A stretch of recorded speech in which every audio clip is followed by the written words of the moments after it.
Čaute, ja som Beluša Venuša, konečne tu máte ďalšie video a dneska konečne môžem natočiť a takto sa tu opalujem na slnečku, lebo sa tu konečne blíži leto. Je jún 13, takže hurá. No a možno sa pýtate, že prečo som rok nenatáčala, no skoro rok, pretože som si chcela užiť celé tie nové veci na planéte Zem, čo som bola zatiaľ na odumretej Venuši. Už ste asi videli aj nový brainrot Belušiny Venušiny, tak si ho choďte pozrieť. Je práve že o mne aj ten najpopulárnejší brainrot vôbec.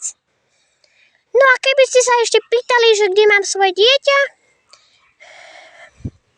ktoré sa volá Rex, tak to uvidíte v ďalšom šorte. Teraz si sa tu pekne opalujem na slniečko a si už aj pôjdem spať. Takže čaute!